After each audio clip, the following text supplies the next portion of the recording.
Hi, Beck Mac here for Pops Art, and I'm at QAGOMA for the opening of Motorcycle Design, Art and Desire, and I'm here with Michael O'Sullivan. How are you? Hi. Now, what's your role here?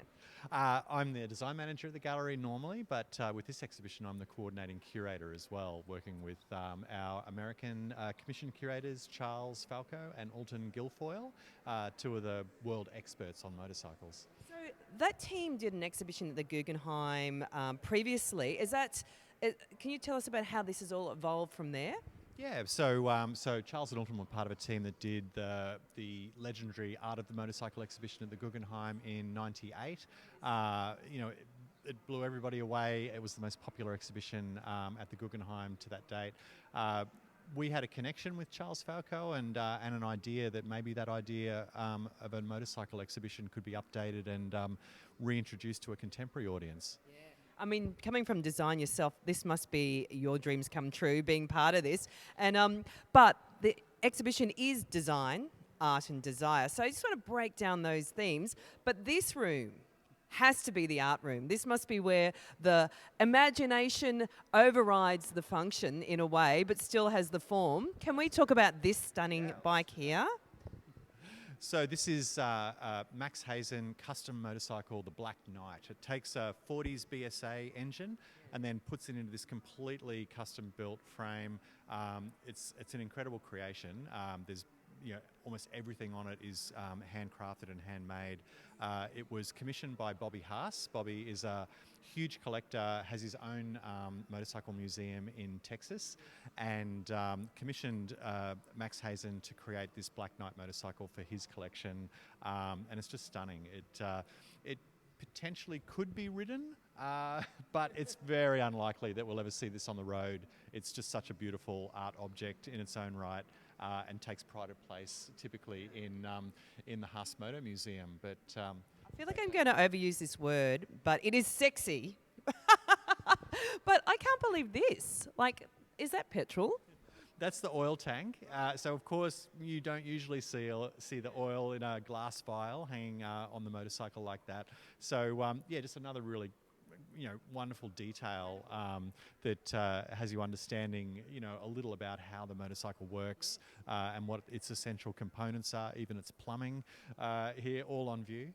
Beautiful. Now, over here we have a Deus bike, and they've been part of the development of this show and also some of the fabulous merch out there. Just quickly, is this a boy's dream come true? You've got your bike and your surfboard ready to roll. Yeah, so this is a kind I should say boy and girl, sorry.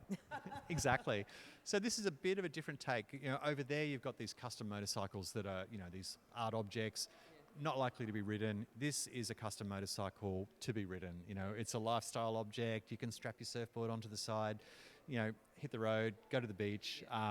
It's designed to ride and show, and a really gorgeous functional object. And also, the motorbike is such a cultural icon, and therefore, by being on a bike, you're immediately making a statement, aren't you? And that's sort of about danger. It's about death. It's about being a bit of a cowboy living outside the square, and that's what it's good to see those bikes in there. But hello, you will have people standing here for hours looking over the Ducati. Can you tell us about this amazing machine? Yeah, so this is a groundbreaker for Ducati. The 750 Super Sport appearing in the 70s, this amazing colour, unlike anything else. The design is spectacular. It has this racing pedigree that excites, motorcycle riders. It was produced in very limited quantities, so it's super collectible now to find one in original condition. There's many copies. This is the real deal. And it's just beautiful. But the prices on these are going through the roof now. To find an original example like this, you're paying hundreds of thousands of dollars as a collector to bring one of those. And it's so shiny.